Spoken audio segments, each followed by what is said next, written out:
weather. Sunshine and heat today, a high of 94, south winds 10 to 15. Clear, then just a few clouds overnight, 72 is the low. Mostly sunny, breezy, and very hot on Friday, high of 97. Heat index could touch 105, and the heat is on through the weekend. Mostly sunny skies Saturday and Sunday, highs in the middle 90s both days. That's your forecast from Storm Team 12. I'm meteorologist Jake Dunn. Kansas Fan Headquarters, 97.5 and 1240 KFH Wichita, KNSS HD2 Clearwater, and Odyssey Sports Station. Hey, Wichita, Jacob Albrock. Stay right there for the latest breaking in sports talk. It's Sports Daily, coming up next, exclusively on 97.5 and 1240 KFH. Jim Rome here with your Rome Report, or as my listeners and viewers like to refer to me as Dodger Jim, here with your Rome Report. And no, that's not a compliment. It's their insistence that I'm a Dodger honk when I've made it very clear the only thing I ever actually root for is something to talk about, that I don't have a favorite team or a favorite player or a favorite anything. And to prove that, why don't we talk about, quote, my Dodgers? Dodger Jim has a real problem with the way the LA Dodgers are playing. They can't handle little bro down the street. The hapless Angels, who are now incredibly 5-0 against them this season, and the surging Padres have run them down in the NL West. The Dodgers are busted up. Their bullpen is full of arsonists. No one not named Shohei is doing anything to consistently help. So no, I'm not Dodger Jim. But yes, the actual Dodgers have a problem because, as I said yesterday, not only are the defending world champs not the ones to beat right now overall, they're not even the ones to beat in their own division. I'm Jim Rome. Are you a parent of a 2 to 8-year-old? Listen closely for an exciting offer, then head to abcmouse.com/radio to learn more. By now, you've probably heard of ABC Mouse. ABC Mouse is like a little one-on-one teacher. It has helped her so much. We're offering a promo at abcmouse.com/radio to try it for free for a month, then $14.99 per month until canceled. Go to abcmouse.com/radio to see this offer. That's abcmouse.com/radio. Actual ABC Mouse users compensated for their testimonials, sponsored by Age of Learning. 1 in 4 Americans have a disability. I'm one of them. I'm also a working mom who cares deeply about making sure every child with a disability thrives by getting their access needs met. We've got a trusted ally by our side. Easter Seals provides children and families the foundation for lifelong success through early learning programs, skills training, and prep for college and career. That's my Easter Seals. Make it yours. Join us at easterseals.com.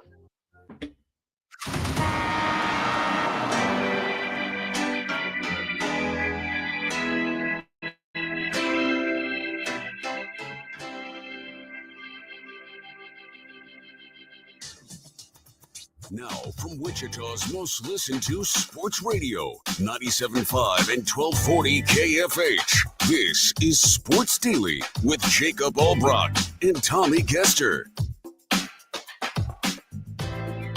Well, hey there. Welcome in, everybody. It is a Thursday on Sports Daily. It is Jacob Albrock and Tommy Kester. Max Power with us producing, and we are locked and loaded and ready to go. Begin to get you ready for the weekend. We've got all kinds of fun stuff today. KState Insider Tim Fitzgerald joins. This time next week, Tim will be in Ireland, and we'll be doing real game prep. So we'll take some bigger picture looks at K-State on this final visit before game week with Fitz. Looking forward to that. We will have that for you. We've got Chiefs talk as they wrap up training camp in St. Joe, all in the books. We will get you through the Royals and one of the more devastating losses, to be quite frank, in the last little while yesterday. A game that has a lot of layers to it that we'll get into. It's all what's on tap. It's all brought to you by the Wichita Brewing Company, which just announced the Kansas Lager Fest. Join WBC along with more than a dozen other breweries for samples and celebration of the crisp, clean brews known as lagers. Go to www.wichitabrew.com to get your tickets now. Tommy, good morning. How are you? I'm good. Happy Thursday. Looking forward to jumping right in. We're getting closer and closer to football season, NFL right around the corner, college football right around the corner. But more important than any of that, did you listen to the New Heights podcast? Did you check out Taylor Swift with Travis? I didn't listen. I didn't. If I do, it's not going to be for a while. I've listened to the podcast, which I think is really funny and well done. usually only when I'm like on a long road trip or something. So it'll be a while. But I've seen some of the clips here this morning. So I was doing right before we came on the air.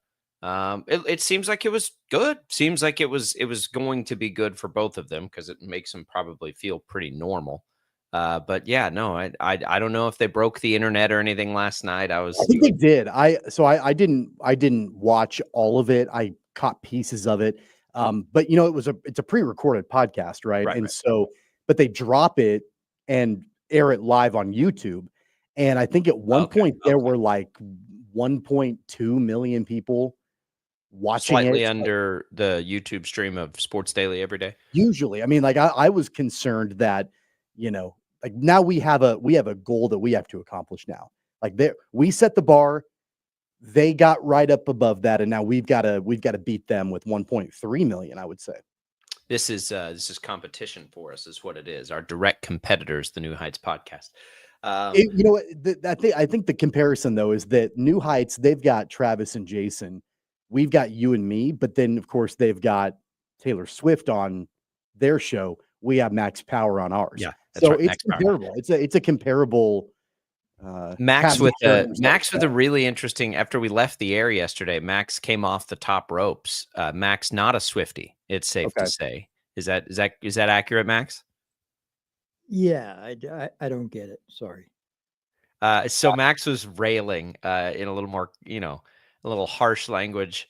And I asked Max yesterday after we left the air, I was like, it got to the point where I was like, Max, do you think anybody's good since like 1978? Like, has anybody actually been good since your glory days? And he said, yeah, Seether had a couple of good songs, or 3 Days Grace. Now, I don't know which part of all of this surprised me the most. The fact that I suppose I wasn't surprised that Max is not a huge Swiftie, but the fact that of all of the music that's come out since the 70s, that Max says, like, if he was going to cherry pick somebody that was actually okay, it was going to be Seether. That one caught me a little bit off guard. I mean, Seether out here catching strays on a Thursday morning. Right. Seether's fine. Yeah, okay. Yeah, like that, they're fine. Like them in 3 Days Grace, fine. Like I don't think it's anything groundbreaking. Some Dave Matthews is okay. I love Dave Matthews. See, like I can get on board with that. I'm a Dave Matthews see you guys fan. bonding over some Dave South Matthews. African bands. Fair enough. I mean, I like the Dave Matthews band. I would definitely put them over Seether and. I'm not sure I would. You're not a Dave Matthews fan? And that's not a real. And this is partly intended for offense your way. Like DMB people, when I was in college, were kind of annoying. I don't consider. I'm not a DMB person. I know. Well, I don't know what they're called. I don't know what they're called. But I know the kind of people, like the people that are like real big DMB. Yeah. That's not me. I don't. People where you're listening to a song, you're like, oh, that's pretty good. And they're like, no, you want to know what's really good? Yeah, and then they lay that's some a DMB person, or the people that like.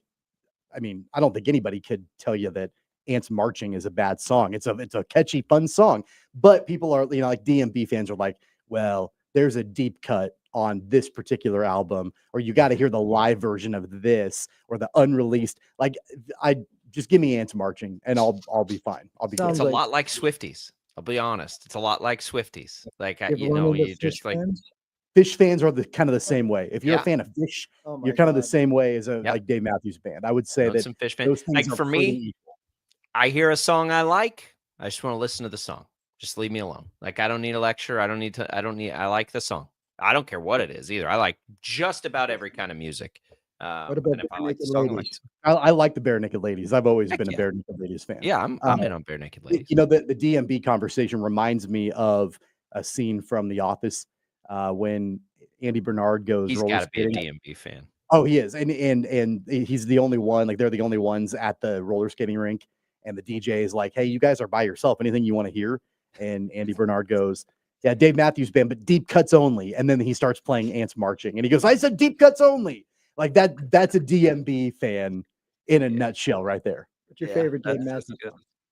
My favorite Dave Matthews song? I love Gray Street. I love Gray Street. I love Satellite. Satellite's probably my favorite song out of all of them. What would you say? Yeah. And what would you say is good? They've got a library of hits. So don't get me wrong. I like Dave Matthews Band a Oh, lot. I know you do. Yeah. I don't consider myself a DMB person, though.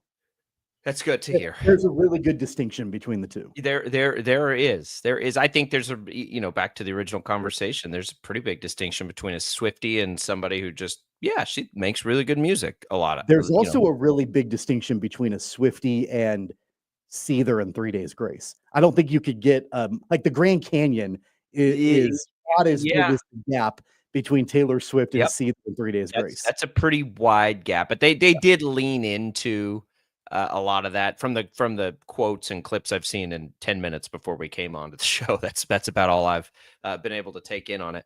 It looks like they had fun, which is good. Like I think it's fascinating to be able to have a normal relationship in their lives, and it feels like that's what they've done.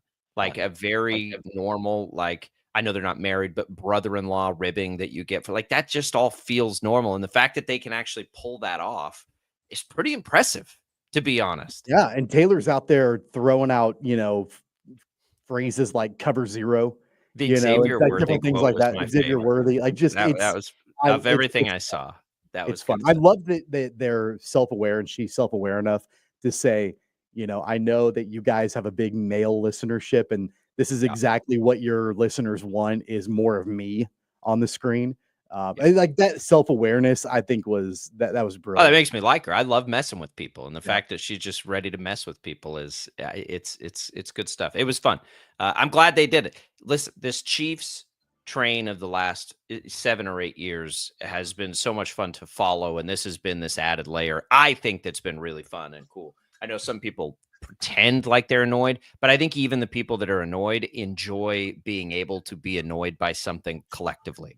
And they've given us that, like Max. Max loves to be able to rail on it. All right, we've got lots more coming for you here on the show. Sports Talk on KFH presented by Paramount Plus. You can't count on much these days, but you can always count on Sundays with the NFL on CBS and Paramount Plus coming very soon. We're coming right back on Sports Daily. Don't go away.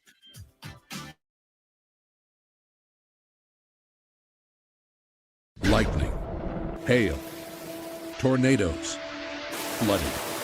It's the worst of severe weather, and it's coming. Spring brings warmer temperatures, but also dangerous weather conditions. Stay up to date day or night with the Storm Team 12 weather app. You'll get accurate forecasts, so you can plan ahead and stay safe, no matter the weather. Download the Storm Team 12 weather app, brought to you by Stutzman's Greenhouse. The future of television has arrived. Next Gen TV is here with stunning video, movie theater quality sound, enhanced voice clarity, and interactive features, all upgradable for the future. Learn more at watchnextgentv.com.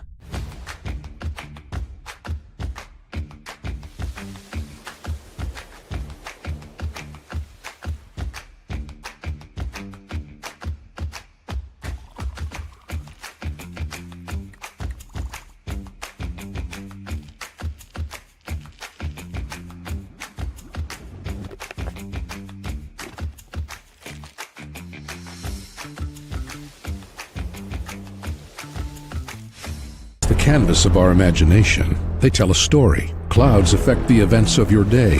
Sometimes they growl, sometimes they inspire, but they're always the messengers of nature's mood, written in the sky. Storm Team 12 understands the language of clouds. We're dedicated to decoding their message, so you know what to expect. Behind every cloud, there is a story waiting to be told. Trust Ross Jansen and Storm Team 12, alerting you first to the impact on your life. This is Rich Eisen. Check out The Rich Eisen Show, 11 until 2 on Wichita's #1 sports station, Kansas Fan Headquarters, 97.5 and 1240 KFH.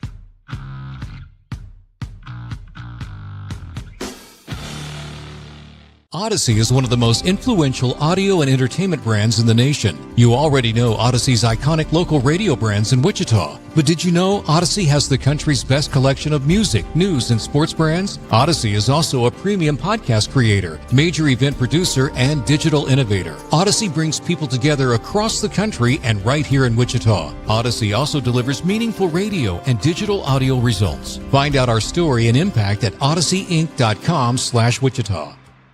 Make yourself known now. 831001 in traffic pursuit. Oh my God, here. Investigate TV Plus begins with real people. We investigate stories that impact you and inspire change every day. Something is broken. Real problems. Why are they hiding it? And real solutions. My daughter was dying in front of me. What was your reaction when he said that? Investigate TV Plus, weekdays at 3:30 p.m. on KWCH.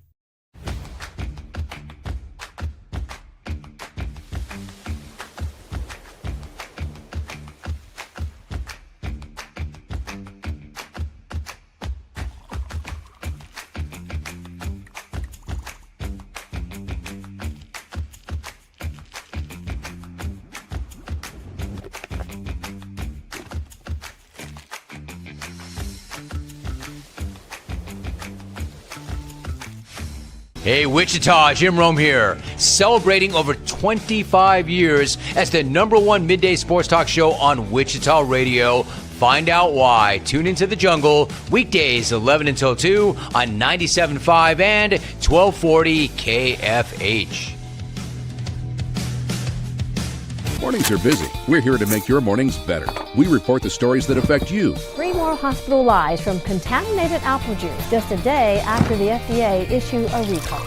We're here to make your mornings better. Closing east and westbound lanes of K96 for repairs. With 12 News, you're prepared for your whole day. Scattered thunderstorms across the state into the afternoon. Stay a step ahead with 12 News this morning on KWCH and KSCW.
On KFH. All right, welcome back, everybody. It is Sports Daily here on KFH. Thank you to Crestview Country Club for supporting the show here with us. We appreciate their support. It's that time of year, Tommy. School's back in session. I've got an hour and a half today between things. Right after we get off the air, I'll go play 9 holes as quick as I can.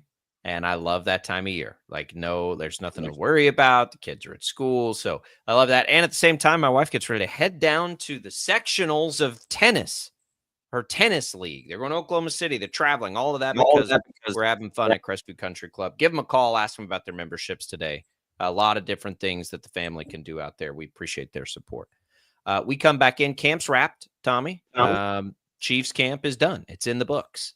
I think successful camp. Yes. No major injuries came out of it, which is always where you start with training camp. There's some minor nagging injuries, of course, none of which I think are overly serious.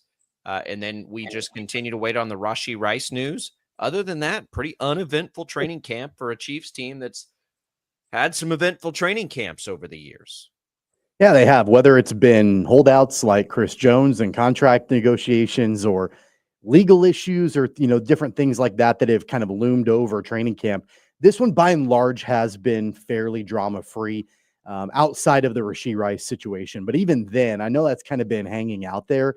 it's not like anything has really happened during training camp necessarily. So, that's I think a positive thing of training camp, free of a lot of major distractions, and you can really focus on the football. You can really focus on some of those position groups that there have been questions about, and how the depth chart is going to be put together, and all of that. So that's been nice. It's been a nice change of pace, I think, from previous training camps, and now it's all wrapped up, and we can just go full steam ahead for the remaining 2 preseason games, and then into the regular season. Yeah, it's good. And the Rashee Rice stuff was there before camp. Doesn't have anything to do with camp. I think the other thing we really wanted to see was the development of young players, most notably Josh Simmons. I don't think we're going to be able to notice what young defensive players or rookies are really doing. So it's a little harder for us to see that. But we could clearly see Simmons. And the big thing with him was health, right? But more than anything else, it was, will he be ready to go? That question was answered pretty early on. And now we get to a point where, yeah, he's getting first team reps. He's going to start at left tackle. So I think that was best case scenario. We'll see how good he is. And the other one is Jalen Royals, who may be needed to step into a bigger role.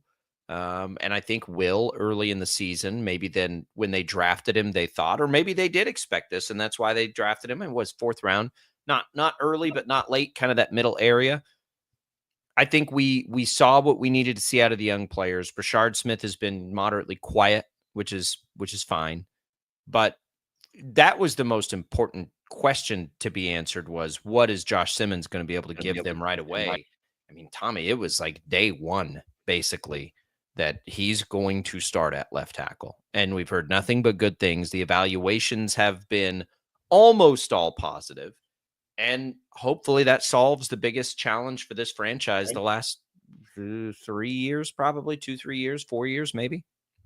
Yeah, and I think that one of the great things about the whole Josh Simmons situation and his development in left tackle is that because he's got all the attention as the first rounder and a clear deficiency that the Chiefs had that it looks like he's going to be filling, that sort of takes the pressure off some of the other rookies. I think Jalen Royals might be the exception just because of the situation with Rashee Rice. But some of the other rookies, that there really hasn't been nearly as much of a spotlight on them, expectations on them, that sort of thing, the pressure on their shoulders. I'm really excited to see Omar Norman-Lott continue to develop, having potentially somebody opposite of Chris Jones on that defensive line that could be somebody that could make an impact relatively quickly. It sounds like he's had a really, really good camp. And so I'm excited to see his development. Ashton Gelati out there as well. I mean, really the only press that he's gotten was when he got into a fight with Josh Simmons. And so he can sort of fly under the radar too, and potentially be a difference maker defensively as well. When you're looking at a Chiefs defense that, by and large has to be anchored by homegrown drafted talent, the more that you can continue to refill that pipeline with younger guys, so you don't have to go out and give massive free agent type deals to players that are out there on the open market, the better. That's the blueprint for Brett Veach and the way that he builds this team. And so no more Omar Norman-Lott and Ashton Gelati and others to step up. That's a huge benefit to Kansas City. We'll see if they step up. I don't know how to evaluate those guys yet. Defenses don't give you much in the preseason. We'll just have to see. They need one of them to step up, I think, pretty big. It would be nice if both did, but there's talk that Felix and Udike-Uzomah may not make the team. Like, there's a real good chance the Chiefs are thin at pass rush again. They gave George Karlaftis a nice contract. They have Chris Jones, but they've lacked there, even with a Minahew back. Like, they've lacked there over the years. At least it's signed, taken. They got Nick Bolton signed, but he's not necessarily a pass rusher. He's not a big disruptive type guy. Yeah. So I mean, that's a little bit different.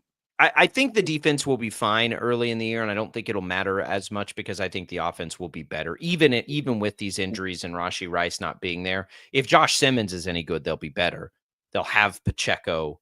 They'll have a more receiving-centric Kelsey. Like, they'll be fine. It's just what does the defense give them early? I think it's a good question, right? What does the defense look like coming out of the gates? I would anticipate a little less than last year. That's kind of the expectation I have, with the ability by the end of the year to be right there with the last couple of years if these young players can step in. But I don't know what to expect there. And I'm trying to remember pass rushers in Spags' defenses and how they've done early on. Karlaftis had a fine rookie year, but was it right out of the gates? I just can't remember that stuff. So I think probably it's going to take a minute for them to kind of catch their groove, but I think they have that little bit of wiggle room. And maybe they'll far exceed that. They certainly did last year. It's there for them, but they have to have a couple of young players play some key roles.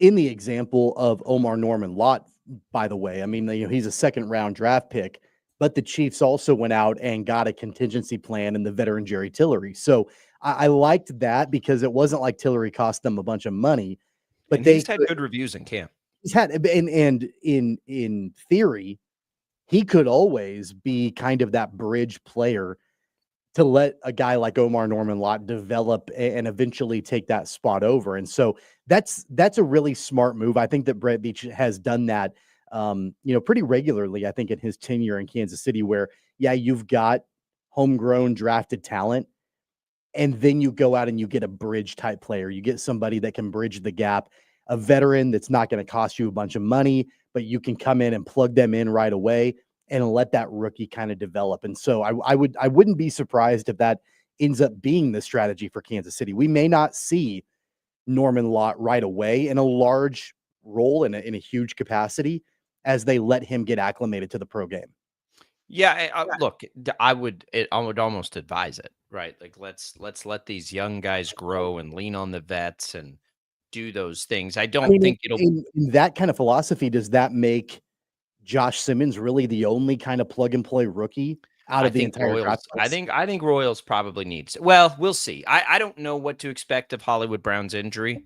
If Hollywood Brown is back, then then we probably wouldn't see a ton of Royals early on. But I've had this feeling for a while that Royals is going to have to do something. And I don't know what that means. That mean he catches 2-3 balls a game out of the gates? Maybe that's probably all it is.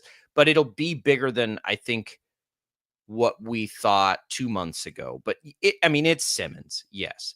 Simmons, not just of the rookies, like Simmons has the weight of the world on his shoulders anyway. Like, we all know what was wrong with the Chiefs last year, and we all know what ultimately cost them the Super Bowl. Good luck, rookie, right? This has been an issue for a long time. They haven't been, good at tackle, Tommy. When was the last time they were really good at left tackle? Eric Fisher? Really good? Eric Mahomes Fisher first started? Yeah, probably Eric, but I would even say not at the end of the Eric Fisher era. No, because right, not at the end of the Eric Fisher era. A lot over the years. Orlando Brown was just a placeholder, kind of. He was good. He was fine. He was average. Yes. You probably have to go back to before the Patrick Mahomes era even started, probably 10 years ago. I think Fisher was okay his rookie year, but that's a long time ago. Either way, it's been a long time. Yeah. And it's not like they haven't been trying, right, to do it. They've been trying every single year to get it better. And they've gotten it, maybe a little bit better. And then it got way worse and was the worst it's been last year. So, that weight exists for Josh Simmons. They took him high. It felt like at the time one of those things, as you saw it happening live, where everybody's going to look back and say, how on earth did the league let that dude fall to that team that late in the draft, in the first round? That's what it felt like when they took him. But of course, the elephant in the room was his health. And that's been very good so far. It's been great so far. And it's interesting. Rashawn Slater, the left tackle for the Chargers, that's the same injury, right? It's the injury he just suffered that'll put him out for the year, I believe, that Josh Simmons had. Nobody's having the conversation about Slater like, oh, his career's over. I don't know if he'll ever play again. No, it's like, it sucks. He'll be out of here and then he'll be back and he'll be fine. That surprises me in drafts when we see stuff like that. We saw the same thing. And granted, Trey Smith's was a little bit different. But when guys get downgraded that much because of a medical thing, it does always surprise me a little bit. Like you're willing to take risks on the things that you're willing to take risks on in the NFL and the draft process and all of that, but you won't take that risk. You'll let Shedeur Sanders fall to the 4th round because he's arrogant, but you'll take some of the other risks that we see teams take, like the things that they're willing to, not bat an eye at, and then the things that they hold against draft picks always surprises me. And they may have been lucky with Josh Simmons. Look, I mean, you bring up Shedeur Sanders in that example. I mean, there is the weight of the world of the weight of the franchise rests on the shoulders of a quarterback. And so the risk to take a quarterback is that can make or break your franchise, and that can make or break a career of a general manager. And so, I think it's apples and oranges when you're. Well, I just mean to the 4th round, though. You've got a guy that's that by a lot of accounts is a 1st-round talent falling because of the reason he fell. Josh Simmons, who appears to be like as cookie cutter great left tackle as you can get, falling for a medical reason that doesn't end careers, by the way. Like, it's not a medical, to not be willing to take those kinds of risks, but then risk it for guys who have, abused women or done some really stupid or terrible things. Like, that's what surprises me sometimes. And it's not a Shedeur Sanders conversation. It just kind of popped into my head. It's more about how lucky potentially the Chiefs got in that situation. When the Patriots were in their prime, it felt like they would get players where how did they even get him? The Ravens, I feel like, have done this for years, where you're just like, how do these guys keep falling to the Ravens in the draft? The Ravens have had great draft. The Ravens have been good for 20 years. When was the last time the Ravens were bad? I mean, honestly, when was the last time? It's been a long time. I mean, before John Harbaugh was the coach. Yeah, they've been good forever, right? And they always drafted great players late in the 1st round. And I remember, as a kid, I was like, how do they do that? Well, that's the way Josh Simmons feels for the Chiefs. And if that does solve their problem, it totally changes a window. Is this window closing with Kelsey getting older and Jones getting older? Maybe. But man, if they just lucked into their anchor left tackle, that's not going to cost them any money for a little while. And no, probably not. The Chiefs may be in that same boat as the Ravens, where they're just good forever. And it is fair to say that Brett Veach has had mixed reviews in drafting in the 1st round over his tenure. I mean, think of guys like Clyde Edwards-Helaire and Felix Anudike-Uzomah. Those were swings and misses in the 1st round. Those were reaches. If Josh Simmons can project out to be an anchor left tackle for years to come in the league, I mean, that's a huge feather in the cap for the tenure of Brett Veach as the general manager. I can't remember. Brett Veach was not the general manager when Mahomes was drafted, correct? It was John Dorsey. Wasn't he the GM at that time? Yeah. So you can't credit necessarily Brett Veach. I know he was with the team and all of that. He's been with the team for a long time, but it's been a mixed bag for Brett Veach drafting in the 1st round. And part of it is how difficult it is to consistently draft at 31, 32 year in and year out.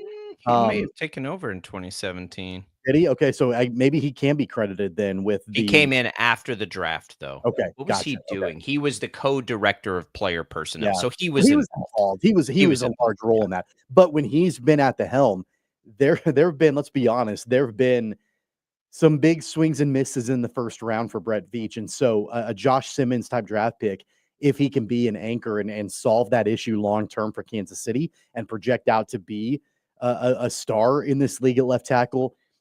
You quickly forget about some of the missteps in the 1st round that Brett Veach has had. Oh yeah, I don't mind. I don't mind just missing if you're hitting home runs. He's a power hitter, right? He's a cleanup hitter. He hits these home runs in the 1st round. Trent McDuffie, George Karlaftis. Was Bolton a 1st rounder? He gets all these players that are long time. That's fine if you miss occasionally, because you're basically picking you start the draft every year in the 2nd round, essentially, because you're picking the last handful of picks.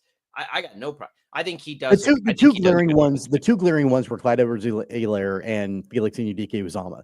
Both those guys were reaches when they were picked. They were reaches. They were need-based reaches. Clyde Edwards-Helaire was not a need-based risk, not a need-based reach. That was a Patrick Mahomes wanted Clyde Edwards-Helaire on the team and called Brett Veach and told him draft him. Who was going to be the running back that year? That was a need base. In the first round, it absolutely was not a need-based reach. They could have gotten any other running back to start at any other point. That's in the what draft. makes They it a didn't need to reach. take him. But it wasn't a need. I don't think it was a need-based reach. Like I think they could have needed a running back. I don't remember who was there if they didn't take him, but I think they had, if memory serves, they had like Damian Williams at that time. Like I think they had just come off of the Super Bowl, and he had a good season that year. I think they were coming off of him. I don't think they needed a running back. Well, I don't either. They certainly thought they did. They certainly didn't need one in the first round. That for me, that was a major miss. And then Felix Anudike-Uzomah. I'll agree with you with that one. That was a need-based reach, and I think they liked kind of the local flair, like that sort of thing with him coming in from K-State. So neither one of those things panned out, but really it's a what have you done for me lately type league. And if you can have Josh Simmons come in and be somebody of significance, then I mean that's a huge feather in the cap. Yeah, I mean with Trey Smith, with Creed Humphrey, with all the players on this team that are Pro Bowlers or have big contracts that were taken outside of the first round, I would say that the Chiefs are as good as any team right now in the draft because they find their talent throughout. They don't necessarily need to hit all the time in the first because they hit so often in the middle rounds. But anyway, successful camp. It's done. They play Friday. We'll talk about maybe that game a little bit more as we make our way through. Of course, we'll have tomorrow to talk about that as well. When we come back, KU, $300 million. We get a little more time to settle that in. What are they going to do with all that money? We'll talk about it next on Sports Daily.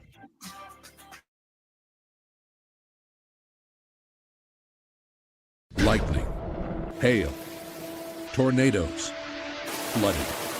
It's the worst of severe weather, and it's coming. Spring brings warmer temperatures, but also dangerous weather conditions. Stay up to date day or night with the Storm Team 12 weather app. You'll get accurate forecasts so you can plan ahead and stay safe, no matter the weather. Download the Storm Team 12 weather app, brought to you by Stutzman's Greenhouse. The future of television has arrived. Next Gen TV is here with stunning video, movie theater quality sound, enhanced voice clarity, and interactive features, all upgradable for the future. Learn more at watchnextgentv.com.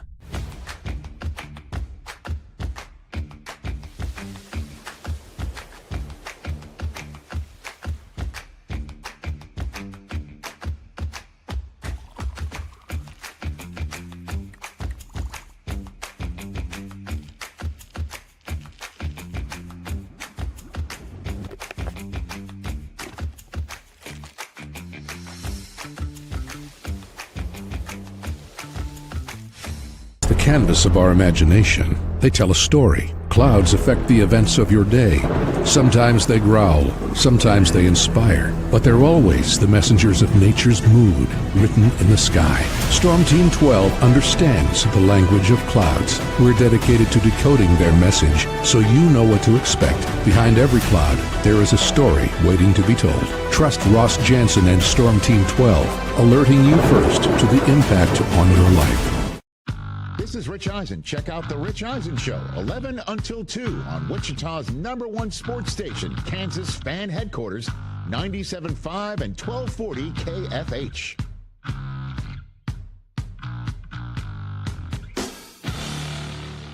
Odyssey is one of the most influential audio and entertainment brands in the nation. You already know Odyssey's iconic local radio brands in Wichita. But did you know Odyssey has the country's best collection of music, news, and sports brands? Odyssey is also a premium podcast creator, major event producer, and digital innovator. Odyssey brings people together across the country and right here in Wichita. Odyssey also delivers meaningful radio and digital audio results. Find out our story and impact at odysseyinc.com/Wichita.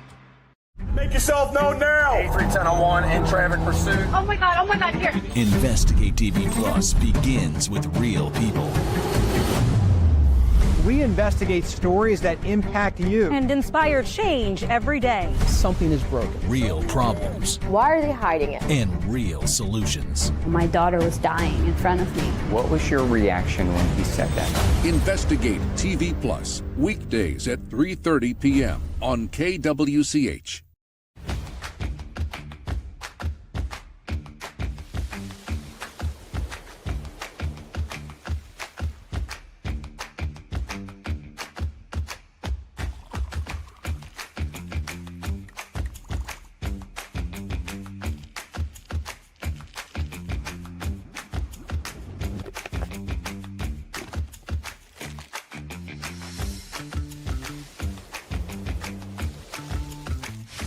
Hey, Wichita, Jim Rome here, celebrating over 25 years as the #1 midday sports talk show on Wichita Radio. Find out why. Tune into The Jungle, weekdays 11 until 2 on 97.5 and 1240 KFH. Mornings are busy. We're here to make your mornings better. We report the stories that affect you. 3 more hospital lies from contaminated apple juice just a day after the FDA issue a recall. We're here to make your mornings better. Closing east and westbound lanes of K96 for repairs. With 12 News, you're prepared for your whole day. Scattered thunderstorms across the state into the afternoon. Stay a step ahead with 12 News this morning on KWCH and KSCW.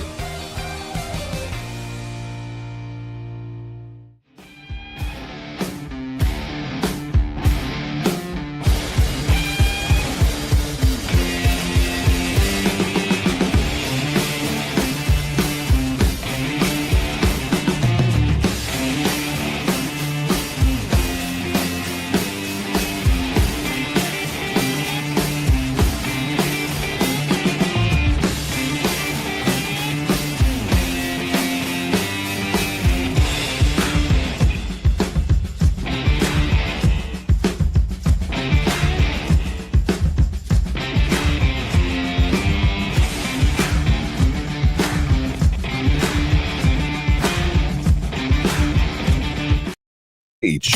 All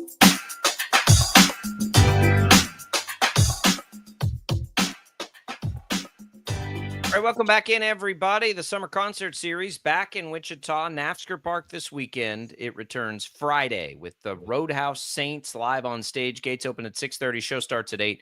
Enjoy free live music, food trucks, and Friday night fun all summer long. Full schedule at kfhradio.com.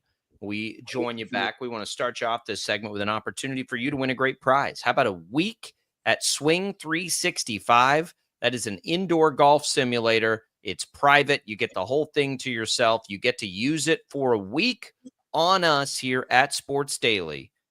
You got to enter the contest by doing this. Send the keyword swing to 20357. That's swing to 20357 for your chance to win a free week at Swing 365. Good luck, everybody. Tommy, KU gets a big gift. We got this. This happened as we were wrapping yesterday. $300 million donation.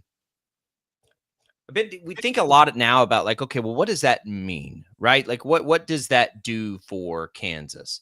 We know it sounds like about $75 million will speed up and help finish the Gateway District to the football stadium area.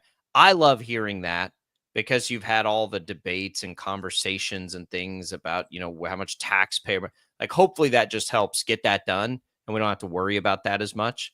And then the rest of it it says goes to help Kansas athletics, which I think we all can understand the meaning there. It's going to fill the coffers to help them, utilize their salary cap, basically.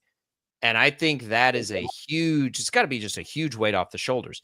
I don't know how hard it is going to be for teams all across the country to raise what is the cap? What's that? 20 something million? 20 million, I believe. I don't know how hard it's going to be for universities to raise that kind of money to get there, right? But we now know for probably the next, let's call it decade, Kansas has to worry a whole lot less about it because it's there. And is that an advantage? I'm not sure yet. We don't know. We don't know what kind of money these schools, maybe everybody can raise 20 million. I don't know.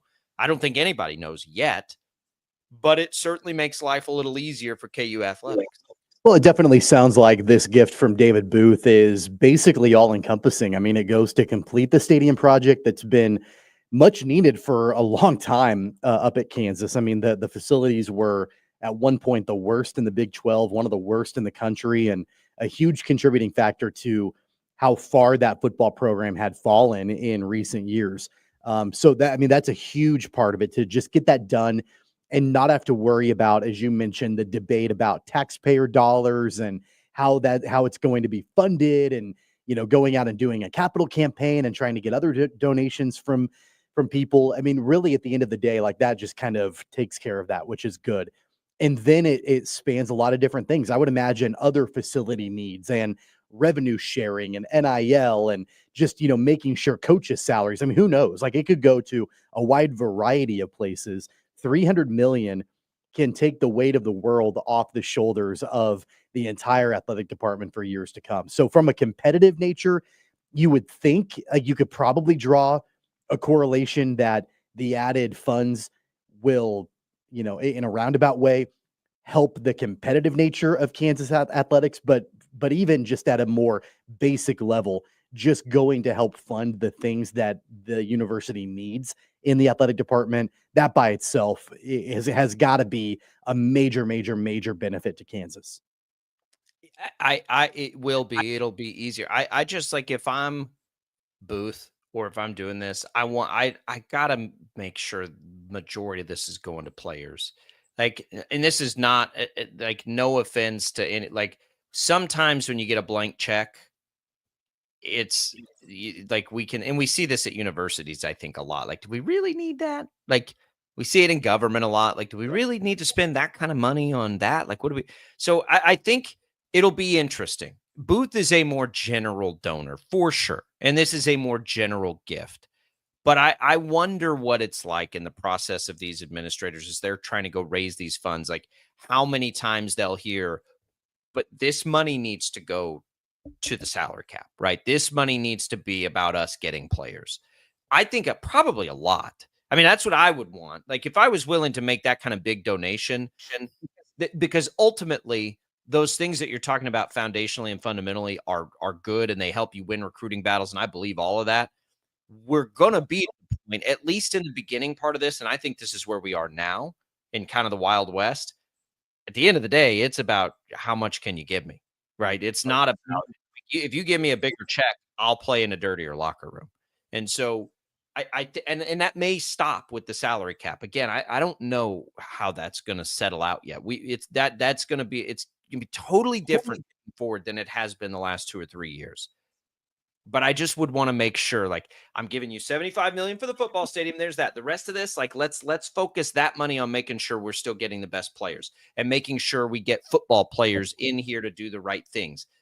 I wonder how much control gifters are going to want in that. My guess is a lot. Maybe not this one specifically, but otherwise, like, just I would want that if I was going to do that. And the reasons that people donate are wide ranging. I think most often it's because they want the teams to be successful, because that's ultimately what does the most good for the university, not necessarily a shiny new paint job on something.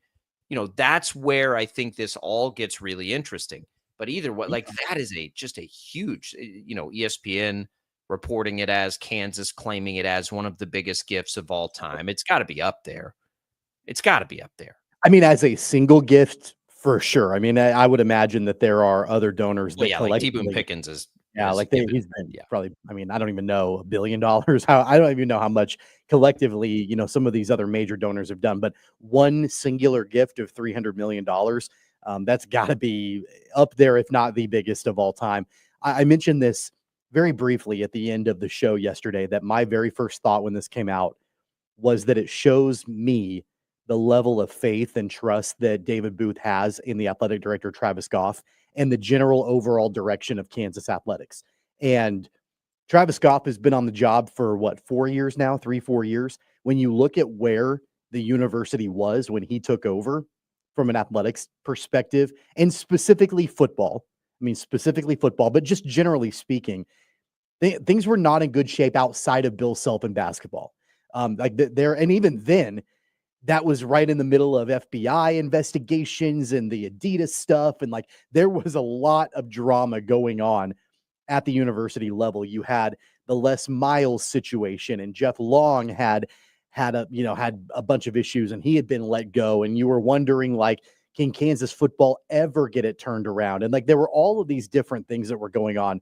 And one thing that Travis Goff did when he came in, and it took a minute, but he was able to get things stabilized. Like, you don't hear a lot of drama. He went out and hired Lance Leipold, and Leipold went about rebuilding the program from the ground up and trying to make them respectable again. And then Travis Goff set out to build a new stadium, which other athletic directors had done in the past at Kansas, and they were never able to get it done. Travis Goff was able to get it done. Just a lot of different things have happened in the 4 years that Travis Goff has been at the helm. My first thought was David Booth clearly sees that and has a tremendous amount of faith in the direction of the athletics department in general at Kansas. Yeah, well, that comes with it. And that's, I think that's where we're getting with Wichita State, for instance. Like it's all, and this is, we hear Kevin Saul talk about this, and I do think he's right. Like, if you can't get the foundation set up, then you got to be able to, like, you got to inspire confidence in people to give their money to you, right? Like, that's a part of anything. And so Kansas has clearly done that. How could you not be impressed with what's happened with that football program? There can't be shortcuts. You cannot. Well, they tried that. Your way. They tried that. You can't shortcut your way to success. Like the Jeff Long and Les Miles era should be a cautionary tale for other universities that you can't shortcut your way to. And success. I don't want to totally poo-poo on that, because a lot of Les Miles players did help also build this, right? Those were Les Miles players, a lot of them, that helped build this too. So it wasn't an abject failure. It was also a circus, and it was built as like a reality show, like a legitimate ESPN reality show.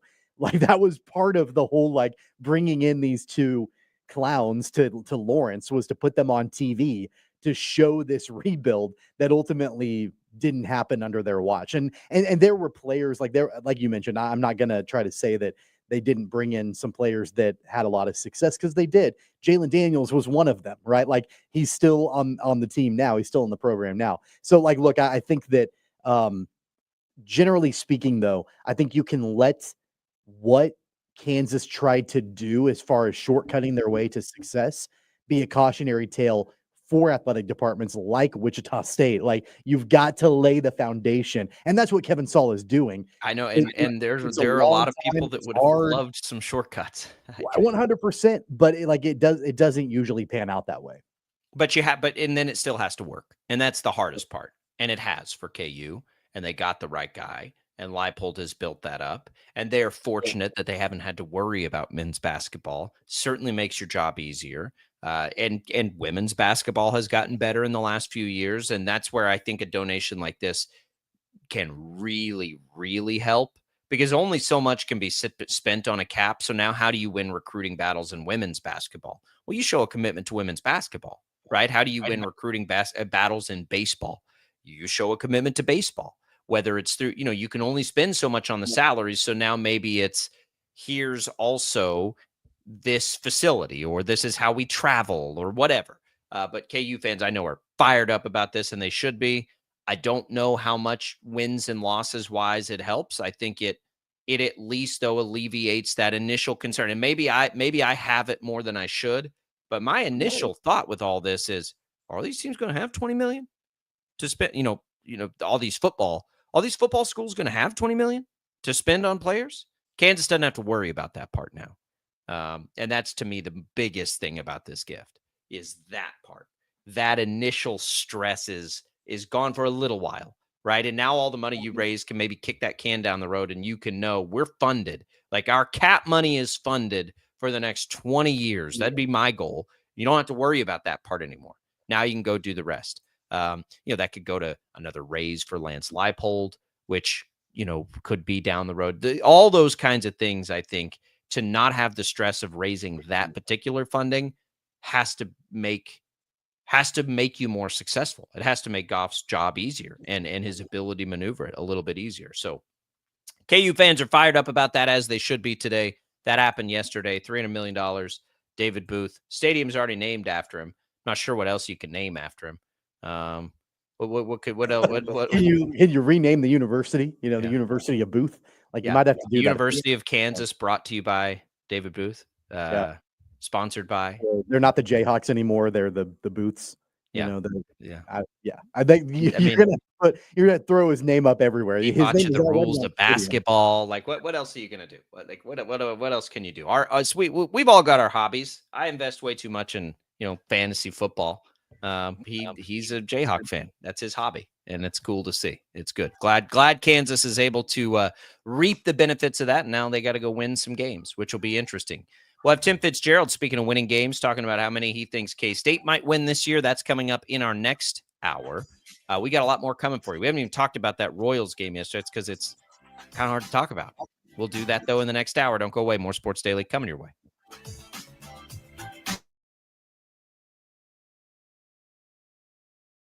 Lightning, hail, tornadoes, flooding. It's the worst of severe weather, and it's coming. Spring brings warmer temperatures, but also dangerous weather conditions. Stay up to date day or night with the Storm Team 12 weather app. You'll get accurate forecasts, so you can plan ahead and stay safe, no matter the weather. Download the Storm Team 12 weather app, brought to you by Stutzman's Greenhouse. The future of television has arrived. Next Gen TV is here with stunning video, movie theater quality sound, enhanced voice clarity, and interactive features, all upgradable for the future. Learn more at watchnextgentv.com.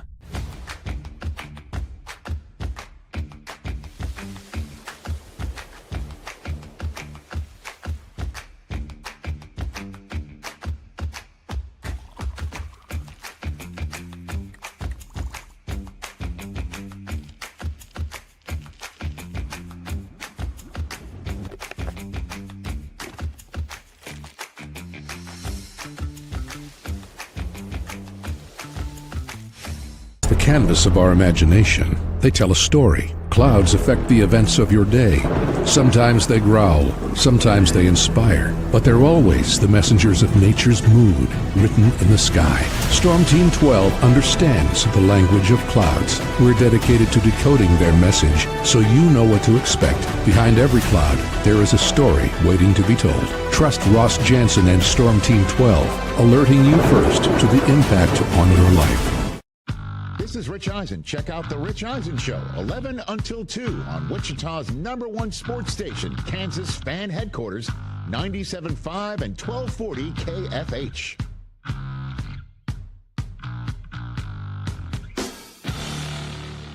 Odyssey is one of the most influential audio and entertainment brands in the nation. You already know Odyssey's iconic local radio brands in Wichita. But did you know Odyssey has the country's best collection of music, news, and sports brands? Odyssey is also a premium podcast creator, major event producer, and digital innovator. Odyssey brings people together across the country and right here in Wichita. Odyssey also delivers meaningful radio and digital audio results. Find out our story and impact at odysseyinc.com/Wichita. Make yourself known now. 831001 in traffic pursuit. Oh my God, here. Investigate TV Plus begins with real people. We investigate stories that impact you. And inspire change every day. Something is broken. Real problems. Why are they hiding it? And real solutions. My daughter was dying in front of me. What was your reaction when he said that? Investigate TV Plus, weekdays at 3:30 p.m. on KWCH.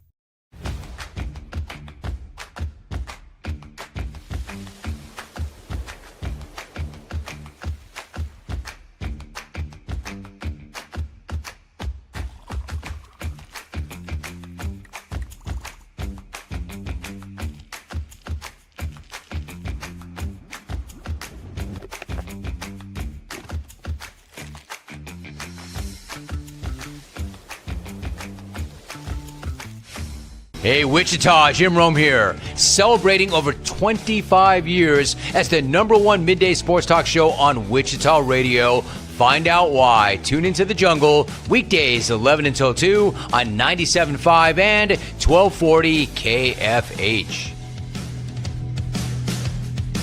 Mornings are busy. We're here to make your mornings better. We report the stories that affect you. 3 more hospital lies from contaminated apple juice just a day after the FDA issue a recall. We're here to make your mornings better. Closing east and westbound lanes of K96 for repairs. With 12 News, you're prepared for your whole day. Scattered thunderstorms across the state into the afternoon. Stay a step ahead with 12 News this morning on KWCH and KSCW.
Now, from Wichita's most listened to sports radio, 97.5 and 1240 KFH. This is Sports Daily with Jacob Albrock and Tommy Kester.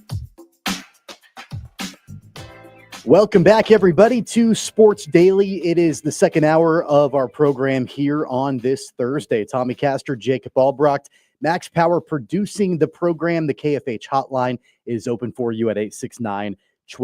You can also leave us your video comments. You can do that at any time. All you have to do is watch our video stream on YouTube, on X, on Facebook.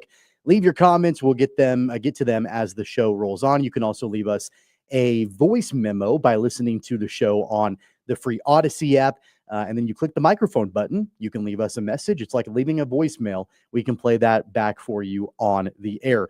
We've got a lot coming up here in this second hour of the program. Tim Fitzgerald, our KState Insider, will be coming up a little bit later on to preview the big game coming up in Dublin, Ireland, as the Wildcats and Iowa State play next Saturday. We're going to get into the Royals as well. The BMW Championship on the PGA Tour tees off today. Sam Stevens will start his round coming up in about an hour from now. So that's going to be coming up as well. We'll give you more of an update as today and tomorrow go on for that BMW Championship. A lot to get to here on the program, Jacob.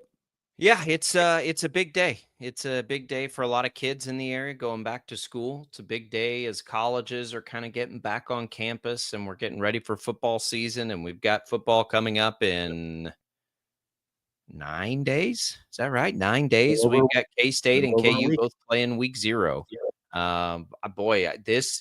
This college football, and I know it's because of week 0, it really is sneaking up. That one's sneaking up. I don't think the NFL's sneaking up. I think it can't get here soon enough, right? Like we're just like, all right, that's enough. Like we've seen a preseason game, that's enough. Let's get to let's get on to the next one. College football's sneaking up. It's going to be here next weekend, which is wild stuff. Speaking of the preseason in the NFL, Tommy, yesterday, Andy Reid it was a little strange. He was talking about Friday because they end camp yesterday. I think they're off today, and then they play Friday out in Seattle. Game you'll see on 12 News, by the way, KWCH. 9 o'clock kickoff. Get ready to stay up late. I don't know how much they're going to play their starters. Andy Reid didn't even try to pretend. Like he said he's probably going to sit a lot of starters out. I think, and I don't think he's done this before, I think we may see little to no starters this week, and then they'll get their most work next week. It feels like in the past he has gone in order, right? Like a quarter in the first game, a series in the first game, maybe a quarter in the second game, and then nothing in the third.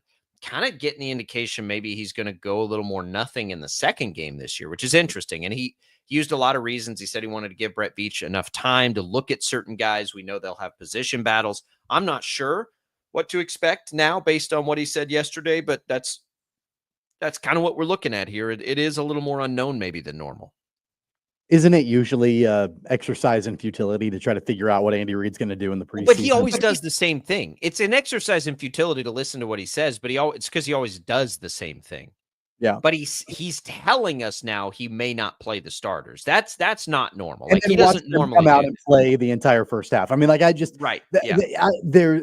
great. I mean, I know that he's going to have to be interviewed because he's the head coach and he's going to have to talk about this stuff. I pay zero attention at this point with Andy Reid and how, like, him talking about his strategy and playing players in the preseason, because he usually says one thing and then the complete opposite typically happens. So I don't know. I mean, like, I wouldn't be shocked to see the starters play a decent amount in the game on Saturday. I wouldn't be shocked if they didn't play a single snap. I mean, like, at this point, I throw my hands up in the air in the preseason because I've got no way to predict one way or the other what Andy Reid is going to do with the starters. So I just kind of let it. I'm not too worried about it. I do think it's interesting, though, strategically to think about it that way. That's what really piqued my interest. It's like, well, wait, does it make more sense? And every team does this differently. It kind of does make sense if you're going to hold them out of one of them to make it the second one and not the third, because then they have to go so long between the third and playing an actual game. It does make more sense to give them the third, and then you just have 1 week. It's like a bye week at that point. I think they might do it. And honestly, I think it's kind of smart. That maybe makes some sense. Now, what does that mean for Josh Simmons, the most important preseason player for the Chiefs? Even if the starters don't play, I would guess he would get some reps out there, right? I would guess the rookies get some reps one way or the other because they still need the work. That I was listening, it was Matt Derrick. I saw a clip. It was trying to, kind of go through some of the all 22 evaluations of Simmons. And he said maybe the only negative is he was tipping his hand a little bit at whether it was a run or a pass by the way he was lining up. Like the only thing he gets. So there's little stuff like that you probably like some of the young players to get an opportunity to work through. I think if you're the Chiefs, you're still trying to find your left guard. Don't whether it's with starters, without starters, you kind of just got to still figure out what you're going to do there. So maybe all of those guys should get some reps in every preseason game to try and help you evaluate that for sure. To your point, in my mind, it's less about the starters and who gets the reps in that regard. And it's more about the specific positional battles as we're moving forward. And it's not even necessarily about who's going to make the team. I mean, there's a little bit of storyline with that. There's some of that. Who could get cut. Like that's always there for sure. But for me, it's more about, okay, which positions on both sides of the ball are open for competition where we don't fully know who the starter is going to be. We don't fully know how that's going to line out. I would say first and foremost, it's probably left guard. That's got to be, I think, number one. That's the most glaring hole with the loss of Joe Thuney and all of that. What are they going to do there? Who's going to start the season at that position? That's probably number one. Defensive line is there too. Again, opposite of Chris Jones and the positional battle there. Will they roll with the rookie Norman Lott? Will they roll with Jerry Tillery, the veteran? Mike Dana is still on the roster. So what are they going to do in that regard? Because they don't have Tershawn Wharton anymore. And so that's got to be, I think, one of them. Secondary, there's going to be some positional battles there, I would imagine. Also, how does the depth chart line out outside of Trent McDuffie? How are they filling that role? There are some other, I think the positional battles for me are probably that's more intriguing to keep an eye on in the next two preseason games compared to which starters get the reps and which ones don't. Right. And it's not even the battles. The battles aren't even really battles, are they? It's not so much that it's a battle what they're going to do at running back. It's just a strategy. I don't think any of the players are going to do something to win a job. They just have to make some decisions based on roster construction as much as anything else. There might be some battles in some places, but the ones that we're most notably thinking about at wide receiver, at running back, I mean, is Sky Moore going to elevate himself over anybody on the depth chart currently? No, I don't think so. Is Nico Remigio going to? No, it'll be, do we want Remigio for special teams? What does that mean for running back? Are we keeping 4 tight ends? I think that's the stuff. And so it really doesn't, like in a lot of those situations, it doesn't even really matter what happens in the preseason. Left guard is a battle. Left guard is absolutely a battle. But nobody that's in that battle is in danger of being cut, right? There are cuts that have to happen at the other ones that, again, I don't think that'll have anything to do with what happens in a preseason game. Left guard, yes. Left guard has to do with what happens, I think, in a preseason game. Where else are you going to determine that?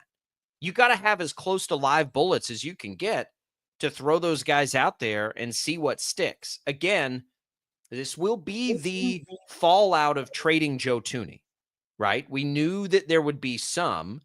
It won't be as bad as not having a left tackle. The Chiefs told us that last year because they moved Joe Thuney to left tackle. They already told us it's more of a priority. So yeah, they're going to lose something at left tackle. There's no way they won't. They traded one of the best at left guard. I mean, they traded one of the best in football. Who can just be okay in that spot? I think that's the big question. I don't know who I think it'll be right now. I really don't. I mean, who do you think it's going to be? Jalen Moore? I really don't know. Yeah, I mean, I think that the Chiefs are telling us that they really desperately want it to be Kingsley Suamataia. Whether or not he can actually be capable of it, the jury is still out on that. You can't do with him what you did last year and just put him out there to fail. Can't do it again. Well, and they're not going to have to. Even if they really want him to be the left guard, they're not going to have to because they should have a contingency plan in Jalen Moore. I don't know how he grades out at the guard position versus, he's always been a tackle, at least in his time in the NFL. So I don't know how he grades out, at left tackle as of now, but they, at least I feel like they've got more depth where before it was like Suamataia or bust. And I know they had Wanye Morris and all of that, but like they were putting the hopes and dreams at left tackle on Kingsley Suamataia. They're going to try, I think, to do the same thing this year with him at left guard. It's a less impactful position. So, maybe that will help. But they want to see the return on their investment with him. And I don't blame them. I don't blame them. They drafted him fairly early in the draft. They want to see that return. I would be surprised if it happens, though. The reviews are not, they're not good as of right now for Suamataia at any position in the starting rotation at the offensive line. Yeah, it's not a problem, but it's just something to watch, and we will Friday night. When we come back, let's talk about that Royals big old dud yesterday. That's next on Sports Daily.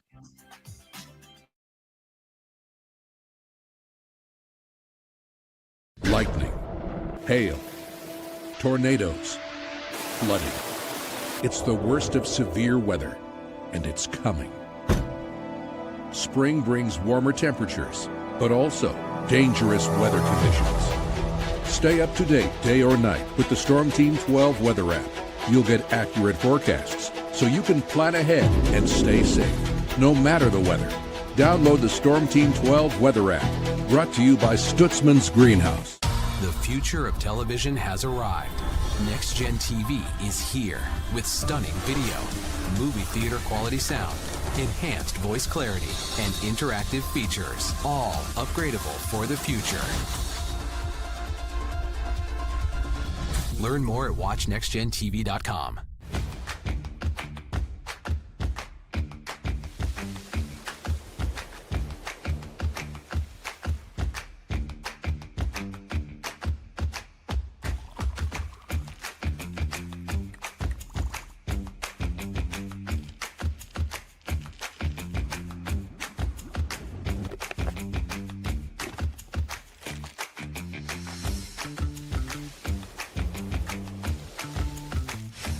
Canvas of our imagination. They tell a story. Clouds affect the events of your day. Sometimes they growl, sometimes they inspire, but they're always the messengers of nature's mood written in the sky. Storm Team 12 understands the language of clouds. We're dedicated to decoding their message so you know what to expect. Behind every cloud, there is a story waiting to be told. Trust Ross Jansen and Storm Team 12, alerting you first to the impact on your life. This is Rich Eisen. Check out The Rich Eisen Show, 11 until 2 on Wichita's #1 sports station, Kansas Fan Headquarters, 97.5 and 1240 KFH.